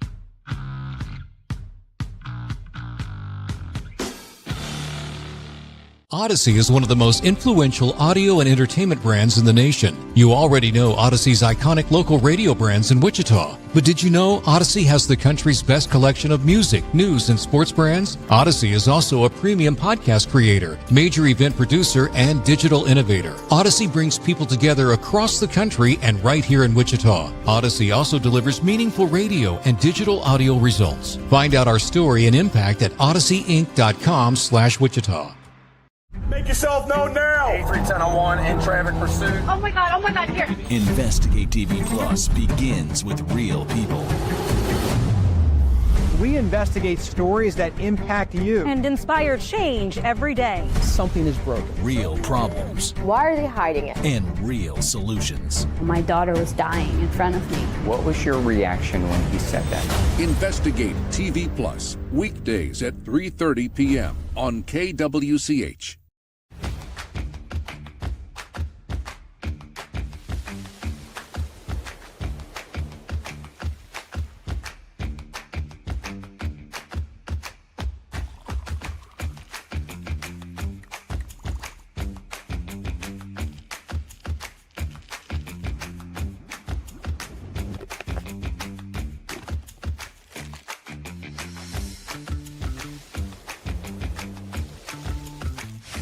Hey, Wichita, Jim Rome here, celebrating over 25 years as the #1 midday sports talk show on Wichita Radio. Find out why. Tune into The Jungle, weekdays 11 until 2 on 97.5 and 1240 KFH.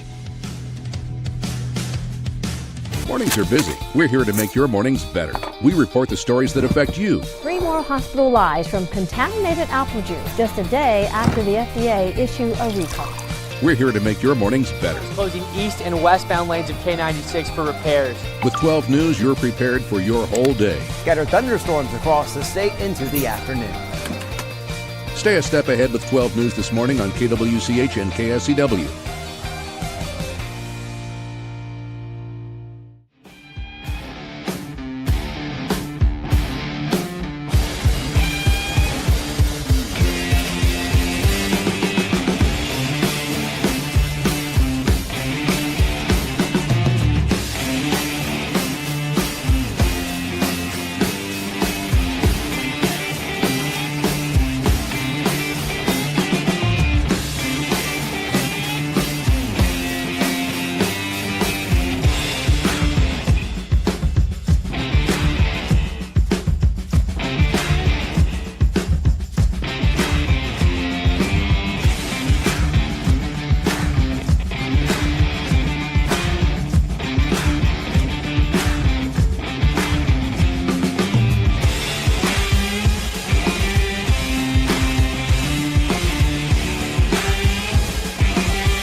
All right, welcome back in, everybody. It is Sports Daily here on your way into work. I want to keep listening to Sports Daily even after you park the car with the Odyssey app and Odyssey.com. You can just download the app or visit Odyssey.com and search for KFH.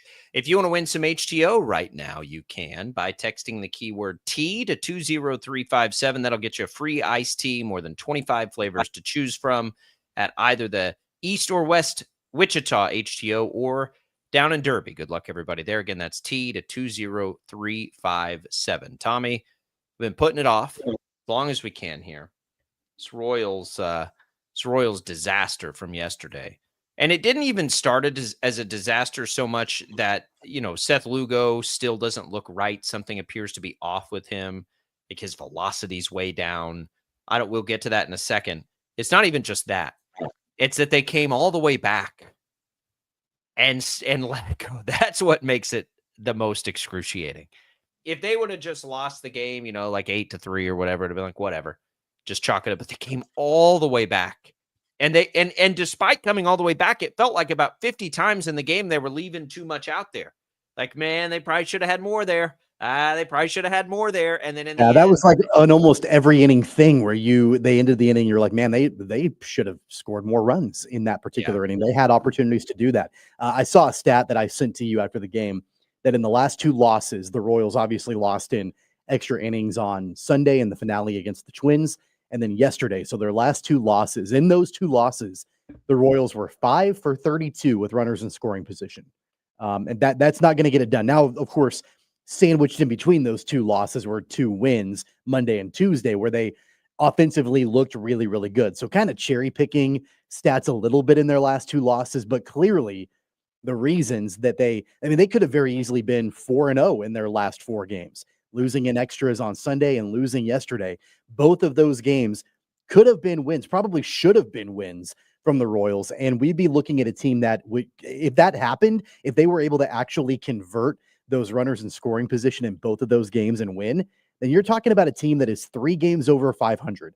Instead, they're 1 game under 500 after those 2 losses. And there's just not any room for that anymore. Like, it's just not. Like, they cannot be losing games they have in their grasp. They can't. I think Quatraro deserves some heat for yesterday. You left Seth Lugo in that game way too long. You got to come in knowing he hasn't looked right for a little while, right? So why would you give him a long leash? Why was yesterday the day going into a day off, the day that Seth Lugo gets this long leash when he's clearly not right? Tommy, his whip has jumped from a little over 1 to now almost 1.25. His last 1, 2, 3, 4, 5, 6, 7. He has not allowed 1 runner fewer in his last 7 starts, right? Since basically July 4th. And it's been getting worse.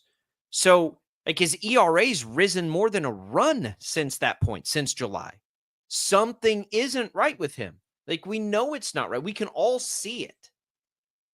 Yet you're going to leave him out there like that when things are so desperate. He gave up a 5 spot in the first. Okay. All right. Like, you're going to let him work through that? Fine. I don't think that was the right decision, but he looks right. Then you let him give up another one in the third, and then you let him give up another one in the fourth. Like, what are we doing? Get him out of the game. You got a day off.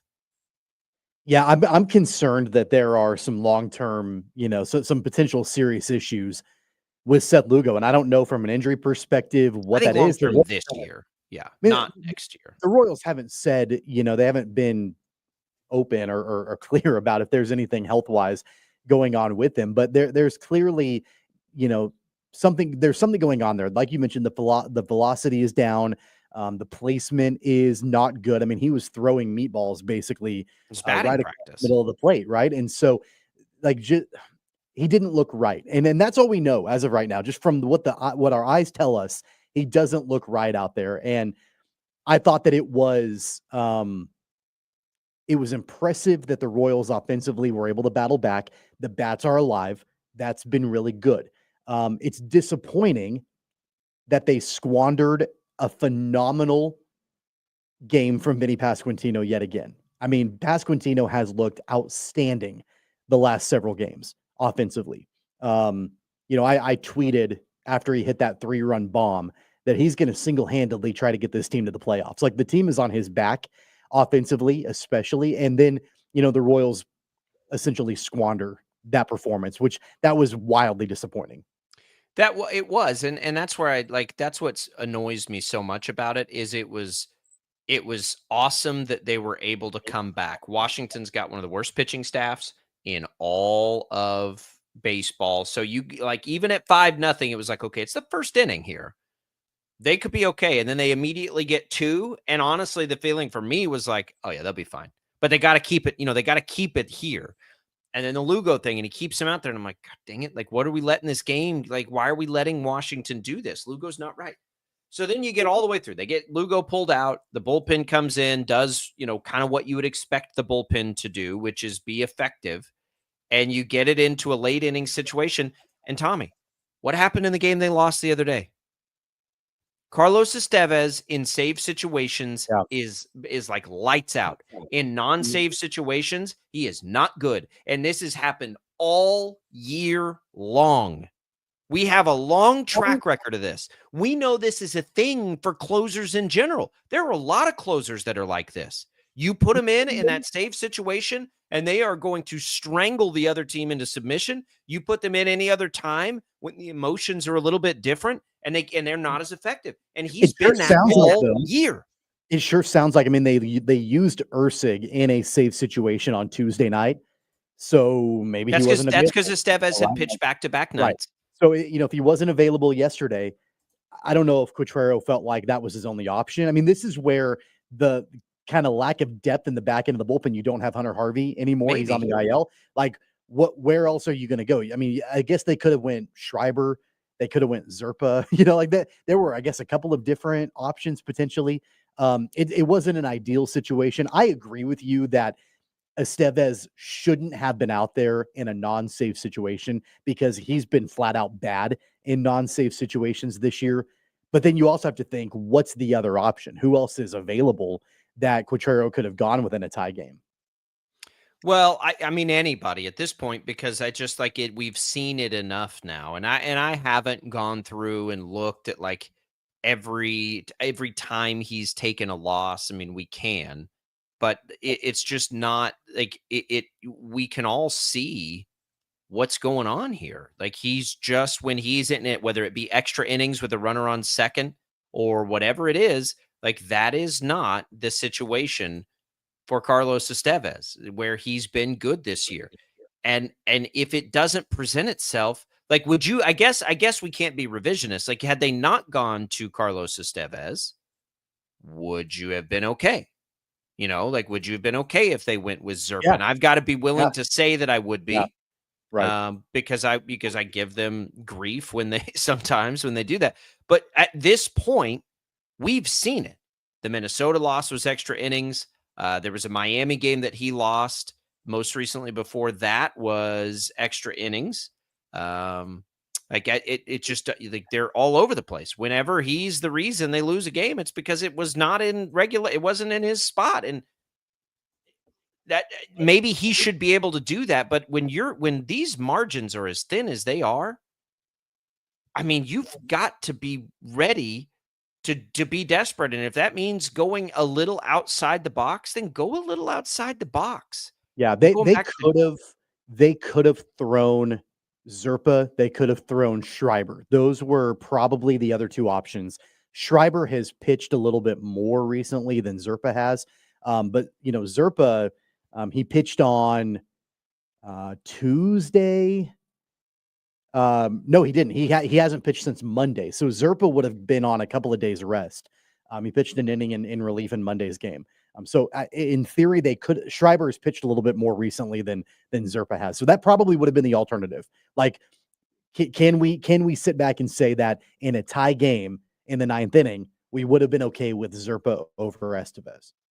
And so I'm going back. So it's the last four that I can find. The last four times Estevez has had the loss, every single time it's been in a non-save situation. Every time. Yeah. It's not in a normal circumstance. The A's loss in mid-June, that was a tie game going into the ninth when he came into the game.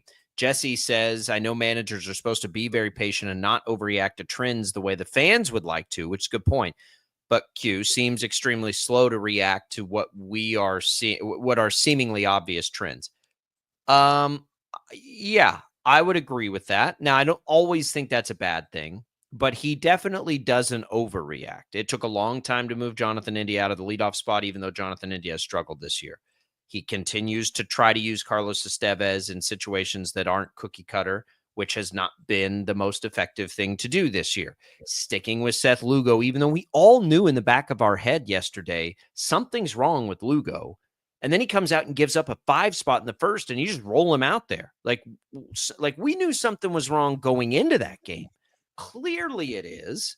Like, you can't just keep running him out there. And the other thing is there was no need to be desperate. They have a day off today. But what do you do with Lugo long term? I'm not even talking about the game yesterday, because that was the simple, next like, thing we got to talk about. Pull him, go to the bullpen, try to get it done with your bats, and try to have your bullpen back you up. But what do you do long term with Lugo? Because from what I can tell, and I don't know if you've seen anything different, I've not seen any kind of report or anything from Kansas City that there's something going on injury-wise with him. So what do you do?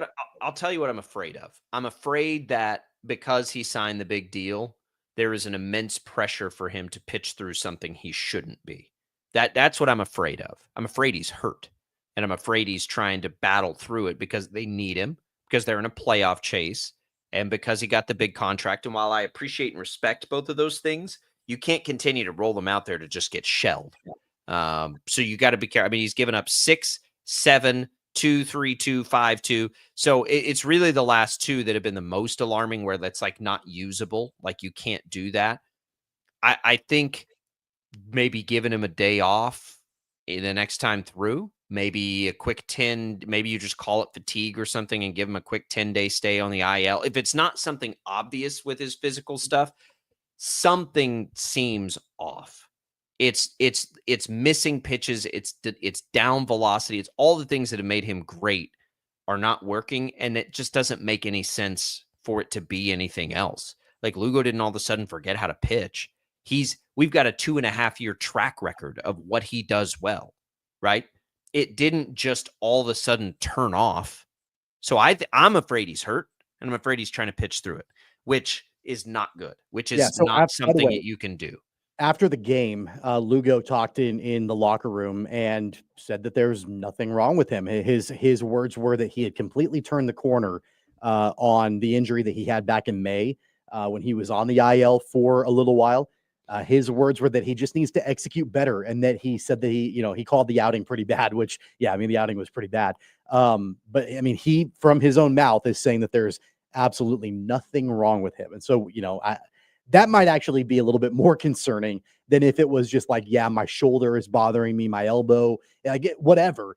Like, if you're going to come out and say that there's something wrong physically, that's one thing. But if you're like, yeah, I'm literally just not pitching well, that's a little bit more concerning. Did you know, by the way, in his last 3 starts since the trade deadline, Lugo has an ERA over 10 in his last 3 starts?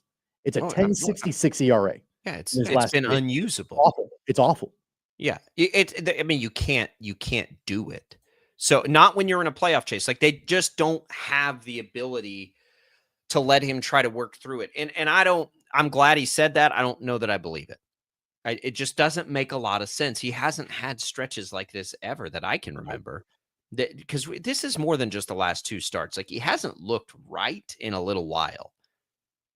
So look, if you're going to keep running him out there, it's got to be a shorter leash. That's it. Like, that's got to be the answer. Like, you can't, if he gives up 5 in the first, you got to get him out of the game. Don't let him go into the 4th and give up 2 more. Like, it wasn't like nothing clicked for him. He doesn't look right. One of our great listeners, Adam, tweeted me because I was just like, is he, like, who broke him? He was like, his velocity has been way down in this game. He hadn't even touched 90 yet. And I was more concerned with the location than the velocity. And he's not a big velocity guy. But yeah, something's not, like, when you see stuff like that, it's physical. Whether he says he feels good, but it just is. Like, it is what it is. Whether it's an injury or not, it's physical because your velocity's down. It's usually one of the biggest indicators to something being wrong. I hope that's not the case. They need him down the stretch. But what they can't have is that. A game where your offense scores 7 runs and you lose. Like, you cannot do that if you're the Royals. So, is it that big a deal that they lost a game to the Nationals? Probably, because they just don't have much wiggle room left, and it's a game they should have won. They're running out of games. You're running out of games to be able to make a run. Does it, like, totally ruin your chances? Absolutely not. You get to come back this weekend, and you get to play 3 games against the White Sox. And then right after that, you get to host 4 games against Texas, a team that absolutely is competing with you for a wild card spot. That series could knock one of those 2 teams out of this thing. So Go win your games against the White Sox. How does that pitching line up, by the way? What do we have? Cameron. I think, let me see if the Royals have made this official. I think the expectation is that Lorenzen will get the start. Yes, they have announced that. Okay, so Cameron, Lorenzen, and Bergert will start that series. You're going to have to score some runs in this series. The White Sox, we have learned they can pitch a little bit. So you're going to need to score some runs in this series and go sweep it. I mean, go sweeten it. Now the emphasis is even bigger. I'm not going to feel good, Tommy, if they take 2 or 3 from the White Sox at home like that. I'm done with that against these bad teams. Now, if they do that, if they take 3 or 4 against Texas at home, you feel good about that. But 2 out of 3 from the Nationals at home, I'm glad they won the series. It should have been a sweep. See what happens against the White Sox? It should be a sweep. They should be able to beat the White Sox 3 games in a row. We're to that point of the season. You can't mess around anymore. You're going to run out of games. They're now another game under 500. Yeah. And they've been it multiple times in the last 2 months. They've been able to get to 500 and never able to get over it. And you've got to, if you take 2 of 3, you'll be right back in 500. You can get it. If you get a sweep, you can get over. But this is the opportunity. You're running out of games. You're running out of season, as JJ Piccolo said the other day. You're running out of season to be able to make a run, and you're now 4.5 back in the wild card from the final wild card spot. I think there's a very good chance that we, at the end of the season, look back at the game yesterday and potentially the game on Sunday as 2 of the most crucial and excruciating losses that the Royals have had. Yep. And look, I am at peace with whatever happens. Because at the end of the day, they went through the anemic offensive stretch. They've had all these injuries in the rotation. I still think it's been a successful year because of some of the moves they were able to make at the deadline and some of these other things. But I'm at peace with it, but I'm not ready to let it go yet. Does that make sense? I'm at peace with them not being a playoff team, but I'm not ready to let it go. So yeah, losing that game yesterday, it pisses you off if you're watching that. You shouldn't lose that game. There for 19 different reasons you shouldn't lose that game, and it was right there for him. All right, we'll come back. Tim Fitzgerald, our KState Insider, in next to talk a little Cats football. Don't go away.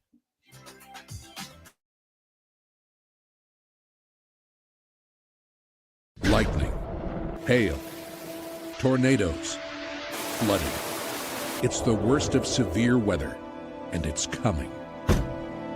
Spring brings warmer temperatures, but also dangerous weather conditions. Stay up to date day or night with the Storm Team 12 weather app. You'll get accurate forecasts, so you can plan ahead and stay safe, no matter the weather. Download the Storm Team 12 weather app, brought to you by Stutzman's Greenhouse. The future of television has arrived. Next Gen TV is here with stunning video, movie theater quality sound, enhanced voice clarity, and interactive features, all upgradable for the future. Learn more at watchnextgentv.com.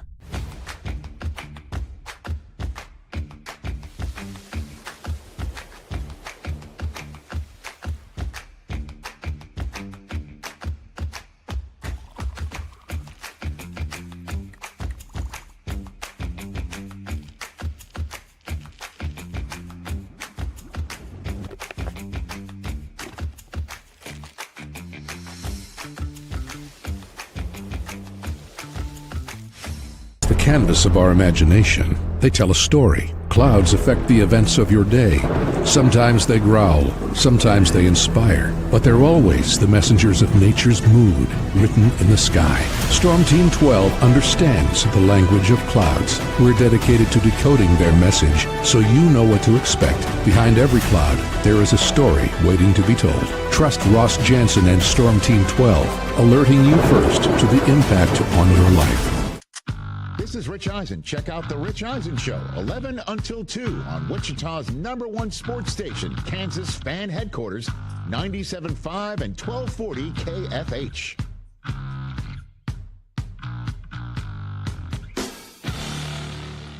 Odyssey is one of the most influential audio and entertainment brands in the nation. You already know Odyssey's iconic local radio brands in Wichita. But did you know Odyssey has the country's best collection of music, news, and sports brands? Odyssey is also a premium podcast creator, major event producer, and digital innovator. Odyssey brings people together across the country and right here in Wichita. Odyssey also delivers meaningful radio and digital audio results. Find out our story and impact at odysseyinc.com/Wichita. Make yourself known now. 831001 in traffic pursuit. Oh my God, here. Investigate TV Plus begins with real people.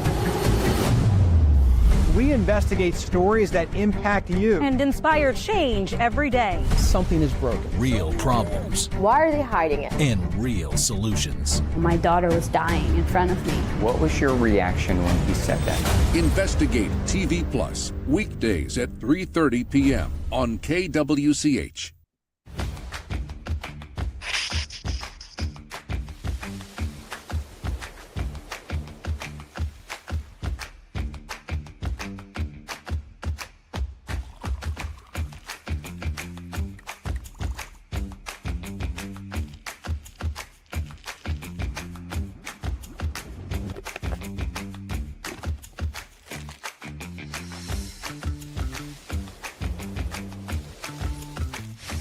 Hey, Wichita, Jim Rome here, celebrating over 25 years as the #1 midday sports talk show on Wichita Radio. Find out why. Tune into The Jungle, weekdays 11 until 2 on 97.5 and 1240 KFH.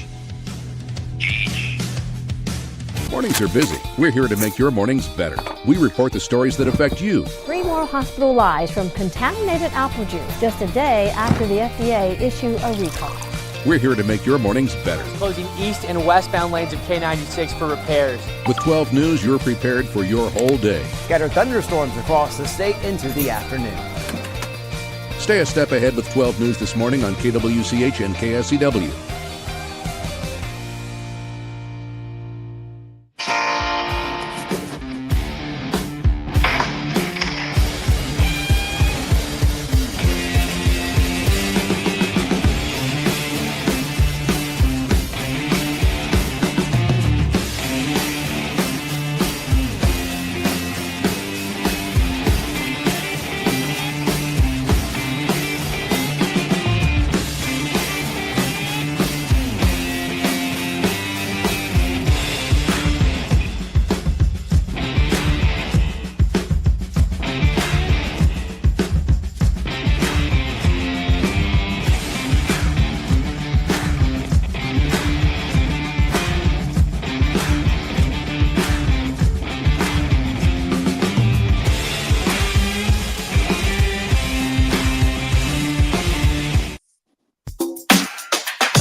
And now, digging deeper with the teams you follow, it's another Sports Daily Insider interview on KFH. That's right. Joining us right now on the program, GoPowerCat.com, publisher, creator, boss, Tim Fitzgerald. I assume appropriately prepping his liver for a big trip to the homeland next week as K-State gets ready to take on Iowa State, a top 25 showdown that could have major implications in determining a Big 12 champion. Fitz, how are you? I am good. I have so much to do between now and departing. I don't even have time to look forward to the trip. Well, stop being a Debbie Downer. Get excited. I'm trying. Well, here's what's going on. I'm trying to do as much work for next week this week because it's a game week. I'm busy in game weeks. Yeah. You nailed it in the open. I'm not going to be work ready while in Dublin. I'll be amongst my people doing what we do exceptionally well. And I probably won't want to work at all or be capable of it. So I'm trying to get it all done. You know, we'll be next week, obviously, previewing the matchup in depth and talking about the keys to victory and all of that for the Wildcats. But looking ahead, you know, over the next 9 days with Iowa State and with Matt Campbell and the program he's got there, obviously they're a top 25 team yet again. They're a team that could compete for a Big 12 championship alongside Kansas State and a handful of other teams. What are you most looking for out of Iowa State? Like, what should we be keeping our eyes on leading up to this game as far as the Cyclones are concerned? Well, they're kind of an unknown because they relied so much on those two receivers the past few years. They were always available for Rocco Becht, and they were fantastic playmakers. And now they're both with the Houston Texans, which is very interesting. So what develops for Iowa State now as their go-to? Because Rocco Becht's kind of a prized fighter, leader. He'll make plays, but it's often getting the ball to someone else. He keeps plays alive. So what will be the nature of their offense in this rebuild situation? I think K-State has a better grasp on who they are and what they can be. That's my guess. I don't cover Iowa State. Then probably what Iowa State is going to be offensively. I agree with that. What do you think the chances are that these end up being the teams that play in a Big 12 championship at the end of the year? I think it's decent. Yeah, I do too. Two of the top at least 5 teams in the league this year. Particularly if it's a really good game. And so the loss isn't demoralizing to whoever that goes to. Yeah. And it's disappointing, but it angers them that they let it go away and slip away, and they can go forward through their season. Yeah, I think these two might be the best teams of the Big 12. There's plenty of other teams that could, fill that category, including someone we don't expect, because that's the way this conference rolls. But yeah, it's entirely possible. And I've been saying this from the start: the loser can't carry this into the next week or any farther than that. We saw what happened to Florida State, and nobody can afford to do that because, again, these teams could contend for an awful lot. They could contend for a playoff spot, even if not the champion. So they need to recover very quickly. Fitz, what is the I sort of key feel to like a Fitz, wild as we look at this team. Go ahead, Tommy.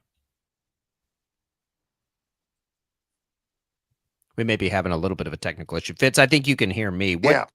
Defensively, what is going on with the Cats? What is the expectation? I think offensively, we have a real good expectation. I know you've said you like this Cats defense. Has anything thrown you off of that? Are you more or less optimistic maybe than you were at the beginning of the year? Well, I mean, we spoke with Joe Klanderman and Matt Wells, the coordinators, and defensive coordinator Joe Klanderman pointed out that he was worried about the corners coming into these fall practices. They're young, they're inexperienced, they've got some new guys. They need to figure out their mix. And then on last week, he said they've really progressed, and he talks about their depth. They've got depth all across this defense in a manner that maybe they haven't in the past. And last year they were pretty quick to be running a freshman out there at corner, and now they've got guys that come with some experience, or they're young and got their first toes in the water, and now we're going to see where they go. But yeah, they feel really good about the defense and where it's at right now. Is pass rush going to be there? Well, you would think so, and it's a great question because someone on that defensive end room has to emerge and be the Felix Anudike-Uzomah or Brendan Mott. They can't do that by committee, and there's a lot of them. I just found out there's a true freshman that's emerged in that group, so they really have 8 players at defensive end that can rotate in and out or move into the 4-man front if they need to. So yeah, I'm looking for whoever it is that comes out of that pack and becomes the disruptor for this defense. Yeah, I think that's a good point on the committee thing because they haven't ever had to do that, at least not in recent memory. They've kind of had that guy. Yeah. I mean, who would be the leader in the clubhouse to be that guy? I don't know. I mean, they've been talking about Ryan Davis quite a bit. And this young man came with a lot of promise, had flashes last year, but they're saying that his motor, he just constantly goes, and that's what Brendan Mott did. Brendan made up for his lack of size with just pure effort, constantly in motion, and that's what this kid's bringing. But does that mean he's the big time playmaker because he plays hard? No. So let's see who develops here. But they sure do have a lot of choices, and they'll just go with the hot hand, I think, early in the season. They do have a lot of choices. Pass catching, it'll be a lot of tight ends, a lot of Dylan Edwards, a lot of Jace Brown. Anybody else stepping up there that could become a playmaking receiver, do you think? Yeah, Jerron Tibbs is the guy that everyone's talking about. He's a big-bodied guy that runs decently well, but he always makes himself available. He uses his body to get open. He's got great hands. Avery's already shown a desire to get him the ball because he knows he catches it. And let's be honest, that affects a quarterback's confidence if he's getting the ball out there and the receivers are dropping it, which happened a lot last year, or he throws the ball to a spot and they're not there. That can impact the rhythm and confidence and everything. So apparently, in practice, Tibbs has been the guy, along with Jace Brown, that Avery can count on. Fitz, I'm looking here right now in Dublin. It is 2:49 in the afternoon. Are you technically able to join us next Thursday? Do you have that capability? I don't know how that all works. Yeah, I think so. I have one media availability leading up to the game, and it's in that window, but I don't think it's till like 3:30. Okay. I think we'll be able to do this, and hopefully, here's the key. This is what works out well for you. If I've got a media availability, I'll be sober. You can't be tanked. And that's a small window in this trip between the game and arrival in the game. There's not going to be many windows of I don't have alcohol surging through me. I'm just being honest here. I'm going to my homeland. All filled up on Guinness and shepherd's pie. Yeah, I've been told shepherd's pie over there is lamb. Ooh. Yeah. I think they've got a different name for shepherd's pie. I have that cottage pie, something like that, that I have to make sure I order because I am not a lamb eater. I'm not either. I like to wear their clothes, and that's about it. Yeah, I shepherd's pie though is one of my favorites, but with beef. We gotta throw an American spin on that. I'm with you. Oh, absolutely. All right, I'm gonna eat a lot of fish and chips. That's all I'm gonna do. GoPowerCat.com. You guys have some special stuff cooking up for us before the trip? Oh yeah, like I said, I'm trying to work ahead. I'm working on a brand new pregame show. We've redone it, and I'm looking forward to that. But the guts of it will kind of be the same. We'll deal with Brian Hanley quite a bit. Cole Carmony's going to scout Iowa State for us, and man, I can't believe it all got here. And now this whirlwind of trying to get ready to go and get work done is getting my juices flowing for football, boys. We got it too. Fitz, go check out the work at GoPowerCat.com. Safe travels, and we'll talk to you from the homeland next week. Thank you, boys. There goes Tim Fitzgerald, KState Insider. All the good stuff there. We've got Tommy back here. Sorry for that glitch, everybody. But I think we got it figured out. So that's it. I mean, I just cannot believe how much sooner college football for us starts than the NFL. As we're waiting for the Chiefs and all these things, it's boom, it's in our laps. Like we've got it. We're ready to roll. Yeah. And I feel like with K-State in particular, outside of the top stars that we know about and Avery Johnson and Dylan Edwards, a lot of it, I feel like Chris Kleiman is keeping pretty close to the vest. Like, I feel like I don't know much about the Wildcat defense outside of a couple of guys like Austin Romaine and VJ Payne and others. But I'm really interested to see defensively what Kansas State can throw at Iowa State next weekend. Remember, Iowa State has had K-State's number the last few years. Outside of, I think it was 2022, and that was the year that K-State won the Big 12. I think Iowa State has gotten them in recent subsequent years. So it's going to be important for the Wildcats to get off to a really, really hot start, a really strong start. overseas and in Ireland if they have their sights set on potentially a Big 12 championship and a CFP bid. So it's going to be big. It's been a long time since the Wildcats have beaten Iowa State, but they've got the squad, I think, to get something done. Iowa State has won 4 out of the last 5. They have won 6 out of the last 8. Now, before that, when you go back to 2017, KState was on a real heater against them. So, yeah, a little revenge perhaps on the mind there. I like that. I like that thought. And you know, some of these games haven't been particularly close in the losses either to Iowa State. So, little revenge. K-State is an early favorite in that game if you are degenerate and have gone ahead and looked ahead to some of those sorts of things. K-State is favored, I believe, by 3.5 at last check. I was comfortable with K-State at that number. So that's where I'm leaning in that game. I just, to Tim's point, and it's exactly where I start with Iowa State. You lose those two kinds of playmaking receivers that they've had a long time. You lose that early in the season. I'll bet on the consistency of the K-State offense and what they have coming back out of the gates there. If they play that game again in a Big 12 championship, could be a totally different scenario, right? Like that, which is possible. Again, like that, they totally could. They could. They're 2 of the 5 favorites. We're going to come back. We got more Sports Daily. Don't go away.